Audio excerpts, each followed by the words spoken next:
आजादी के बाद कई दशकों तक आदिवासी समाज को लगातार नजरअंदाज किया गया। अब हमारी सरकार उन आदिवासी भाई बहनों तक पहुंचेगी जिन तक अभी नहीं पहुंचा गया। इस आदिवासी समाज के लोगों को कभी पक्का मकान नहीं मिला। इनकी कई कई पीढ़ियां में बच्चों ने स्कूल तक देखा नहीं है। इस समाज के लोगों के कौशल विकास पर ध्यान नहीं दिया गया। इसलिए अब इन जनजातियों तक भारत सरकार विशेष अभियान चलाकर पहुंचने वाली है। नमस्कार, आप देख रहे हैं विंध्य क्रांति टाइम्स। विधानसभा चुनाव के बाद एमपी में अब बीजेपी लोकसभा चुनाव की तैयारी में जुट गई है। एमपी की मोहन सरकार ने आदिवासी इलाकों की 8 से 10 सीटों पर वोटरों को साधने के लिए 5,000 करोड़ की योजनाओं पर मुहर लगाई है। एमपी सरकार ने पीएम जन मन योजना पर लगाई मुहर, आदिवासी समुदाय पर फोकस। मध्य प्रदेश मंत्रिपरिषद ने बुधवार को पीएम जन मन योजना के कार्यान्वयन को मंजूरी दे दी, जिसके तहत 500 करोड़ के कामों की मंजूरी दी गई है। इस योजना का उद्देश्य विशेष रूप से कमजोर आदिवासी समूहों के सामाजिक और आर्थिक कल्याण के लिए पक्के घर, पाइप से पानी की आपूर्ति और सड़कें प्रदान करना है। प्रधानमंत्री जनजाति आदिवासी न्याय महाअभियान पीएम जन मन के तहत मध्य प्रदेश के 23 जिलों में योजनाएं लागू की जाएंगी। प्रधानमंत्री नरेंद्र मोदी ने झारखंड के खूंटी में जनजातीय गौरव दिवस पर पीएम जन मन योजना की घोषणा की। मुख्यमंत्री मोहन यादव की अध्यक्षता में मंत्रिपरिषद की बैठक में पीएम जन मन योजना को मंजूरी दी गई, जिसे विशेष रूप से कमजोर आदिवासी समूहों के सामाजिक और आर्थिक कल्याण के लिए प्रस्तुत किया गया है। उन्होंने कहा कि पीएम जन मन के तहत राज्य के विशेष पिछड़े आदिवासी क्षेत्रों के 23 जिलों में नए आंगनबाड़ी केंद्र, छात्रावास, बहुउद्देशीय केंद्र, सड़क और घरों का निर्माण किया जाएगा। नए केंद्र उन गांवों में खोले जाएंगे जहां 100 या उससे अधिक की आबादी वाले कमजोर आदिवासी समूह हैं और जहां आंगनबाड़ी केंद्र मौजूद नहीं हैं। ऐसे क्षेत्रों के लिए छात्रावास, सड़क और घरों के निर्माण सहित कई अन्य परियोजनाओं को भी बुधवार को मंत्रिपरिषद ने मंजूरी दे दी। मंत्रिपरिषद ने मध्य प्रदेश चिकित्सा शिक्षा राजपत्रित सेवा भर्ती नियम 2023 में संशोधन को भी मंजूरी दे दी। मध्य प्रदेश के डिप्टी सीएम राजेंद्र शुक्ला ने पीएम जन मन योजनाओं को लेकर बात की।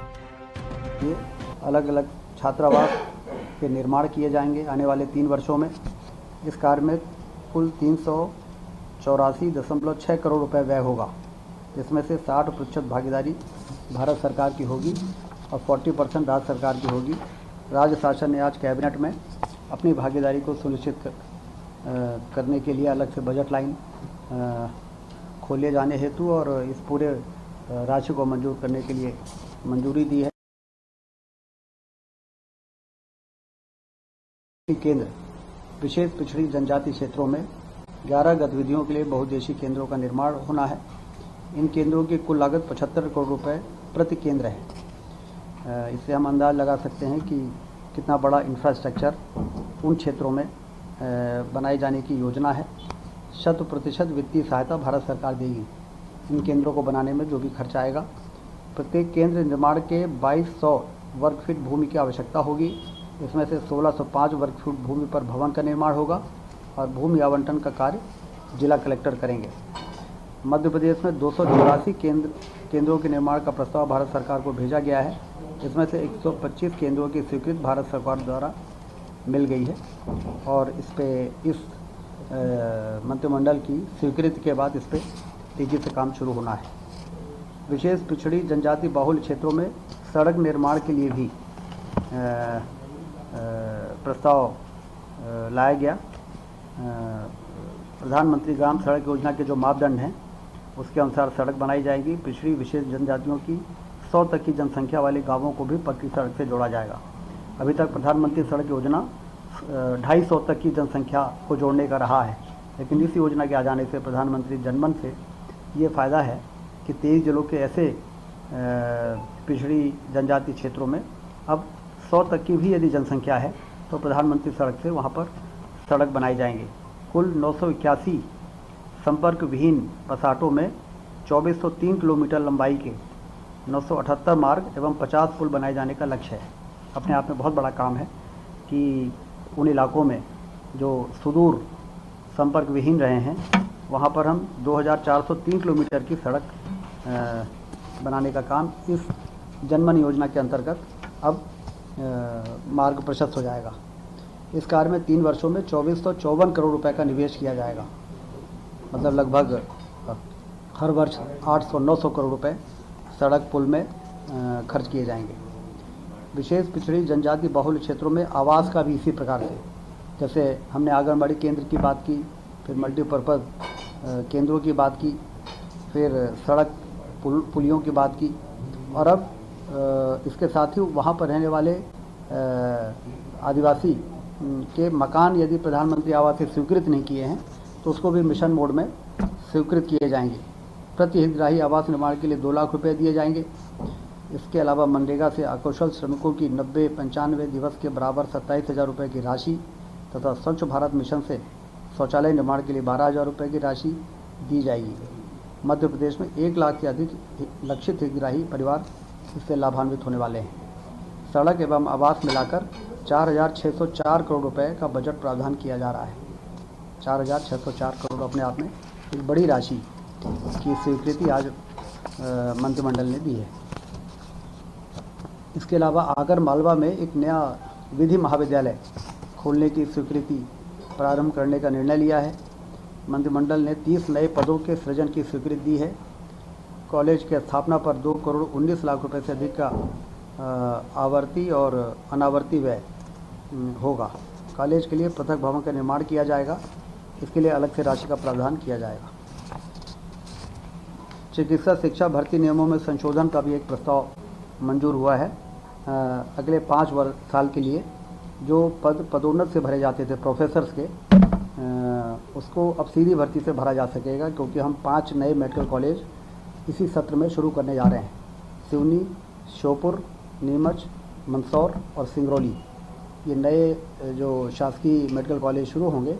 इसमें लगभग असिस्टेंट प्रोफेसर 70 से 75 की आवश्यकता पड़ती है, फिर एसोसिएट प्रोफेसर 46, फिर प्रोफेसर 24, कुल मिला के 150 पद होते हैं। तो यदि हम इसको पदोन्नत से भरेंगे तो फिर हम जो